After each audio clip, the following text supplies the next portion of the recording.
welcome to Breakfast with Sergio. This is episode number 24, and today I want to talk about, is it okay to change my art style? Is it okay to change my art style?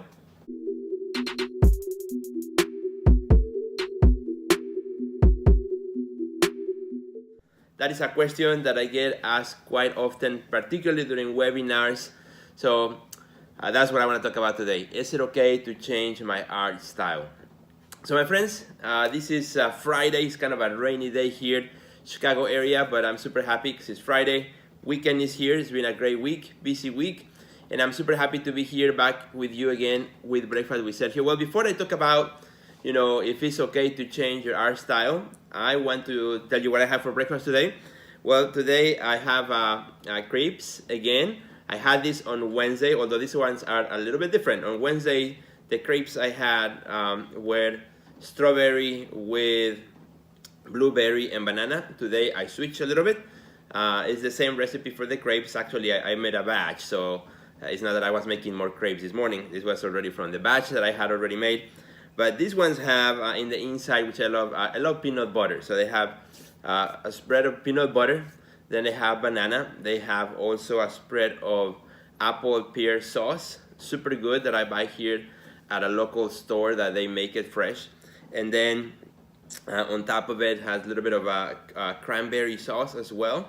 And whipped cream and of course cinnamon. So this is very good. I actually never done this particular combination, so I'm looking forward to try it right after the video. So that's my breakfast for today, and of course on the official Breakfast with Sergio plate right here, thanks to my friend Claudia Henao, who glass artist, who made it for me.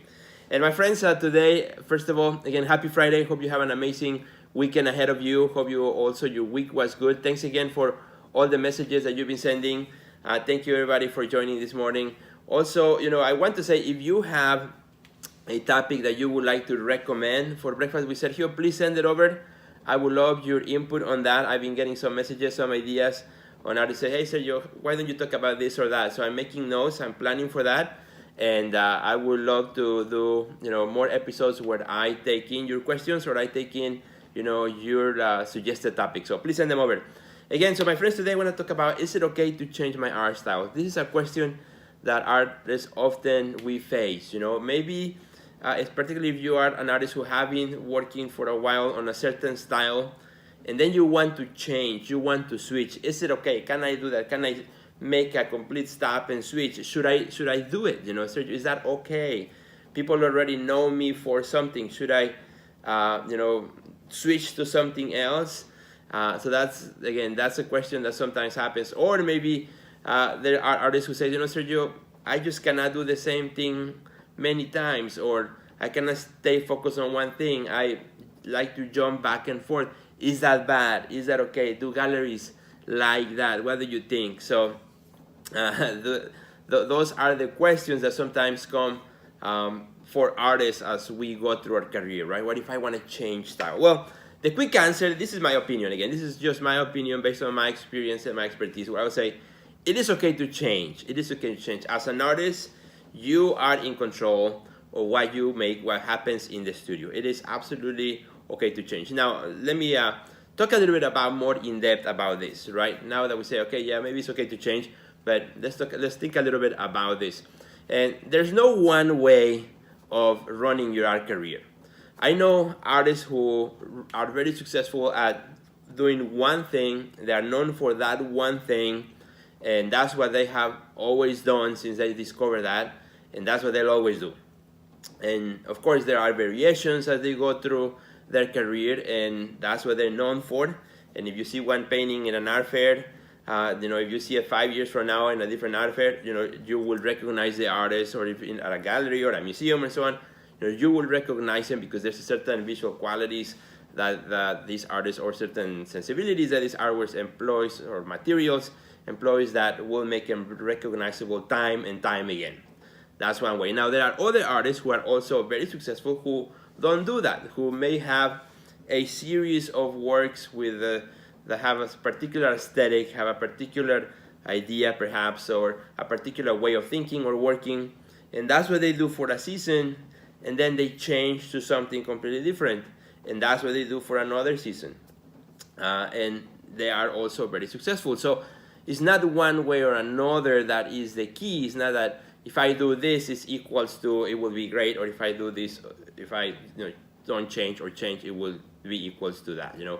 This is what my take on that. I think you should always go deep rather than wide. What do I mean by that? When you're jumping from one thing to another, from painting to sculpture to drawing to and just vary so much, you're not going deep. You're just going wide. You're going to many different directions. I think you should consider going deep on something, right? Pick something that you want to explore, that you want to work on for a long time, and really go deep into it to really understand it. It's like, when you rent a car, right? When you rent a car, the first 5 minutes that you're using the car, you're trying to figure it out. The brakes may be different to what you're used to in your car. The way you see the rear view mirrors, things are different because it's a car that you haven't driven before, so it takes time. The more you drive it, the more you understand it, the more you know how to press the pedal or how much to brake, how much space you need for parking if it's a larger car or small car.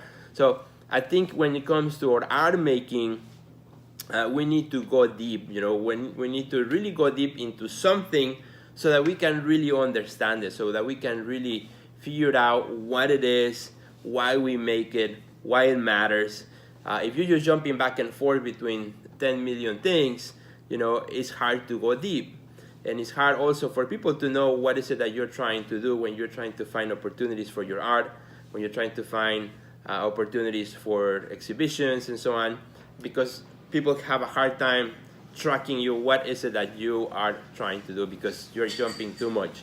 So my suggestion, again, this is just me, this is my suggestion, I would suggest pick something that you are really interested about and go deep on that so that you understand it, so that the more you do that, the more you have experience working with that, either material or style or aesthetic or way of thinking or way of making, whatever it may be. That doesn't mean all the pieces have to be the same. That's not what I'm saying. I'm not saying make a replica of this thing or make this thing and just change colors 10, 20 times. That's not what I'm talking about. Now, it could be if that's what you want to do. But what I'm talking about is this way of working or thinking or the aesthetic or material, whatever it have be.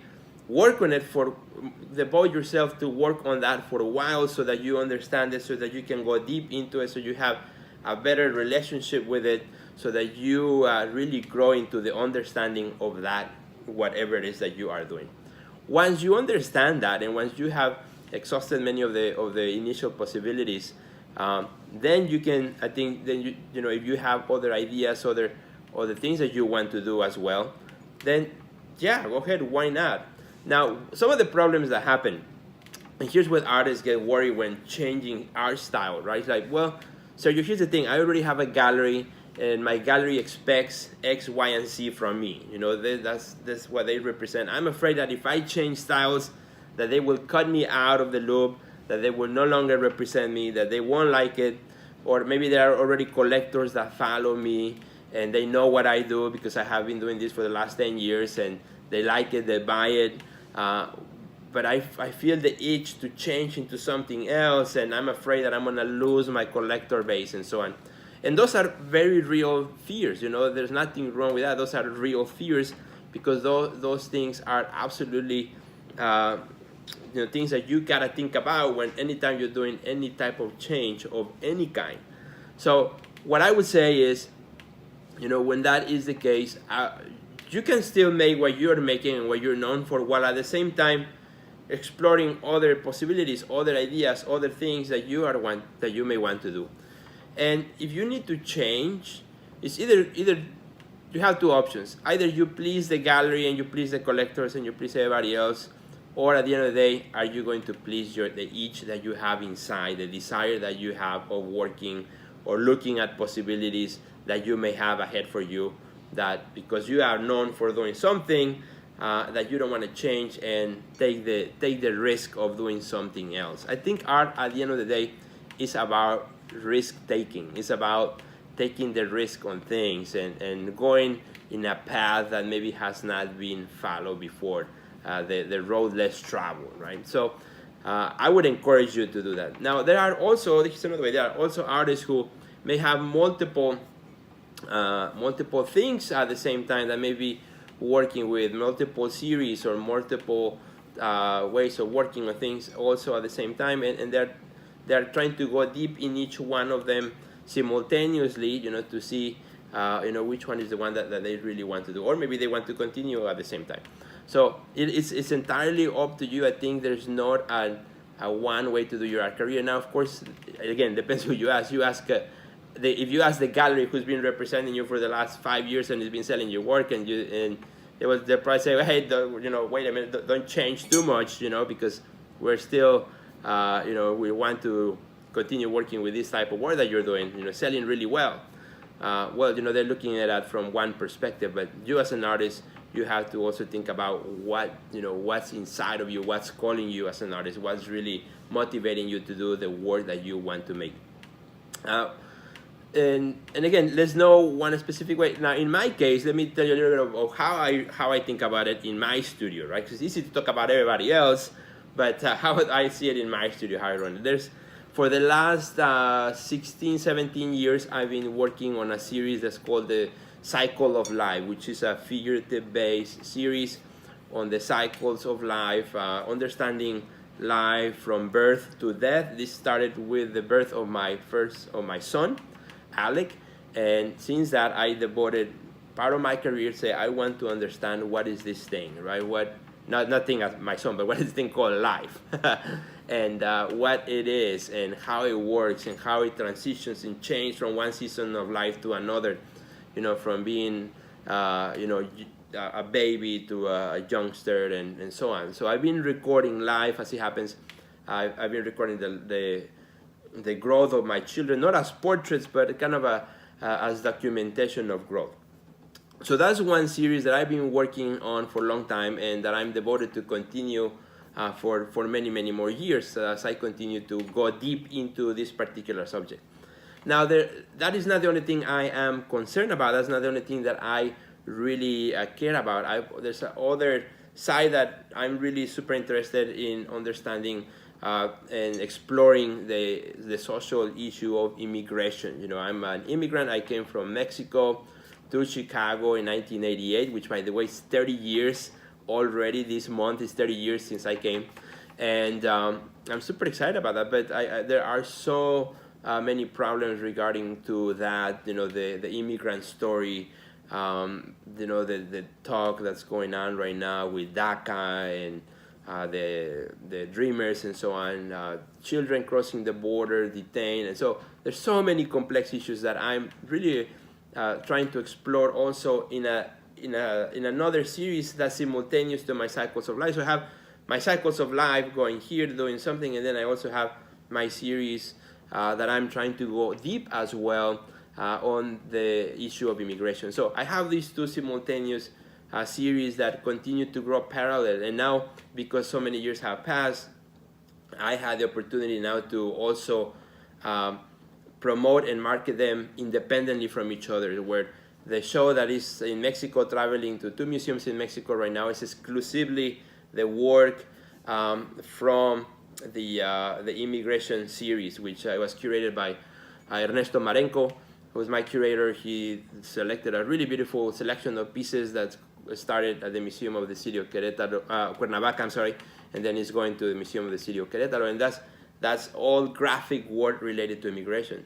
And then the work that's going to Europe, to Romania and Italy, is the cycles of life work. So I've been able to go deep enough in both of these for this length of time that I'm able to now simultaneously start to give their own wings to each particular topic, this particular series. And so that's what I mean by going deep. You go deep, you understand, you create a body of work that you can work with. Now, you have to also see who you are as an artist. Some artists have a hard time, like I said, following a path. They like to jump and do things. So see what works better for you, and then if you can articulate it, if you can make sense out of that, then that's how you work. That's how you do it. Yeah, that's the way it is. So you have to see what calls you, what finds you, to be who you are as an artist, and that's what you want to follow. Never just do something because you see the next person or the next artist doing it that way. And if it worked for them, doesn't mean it's going to work for everybody. So you got to do what works for you, what is related to who you are as an artist, as a person, your sensibilities, your character, your own calling as an artist. So follow that first, and things will always go much, much better. So thanks, my friends, for watching today, Breakfast with Sergio. I hope you enjoyed this episode.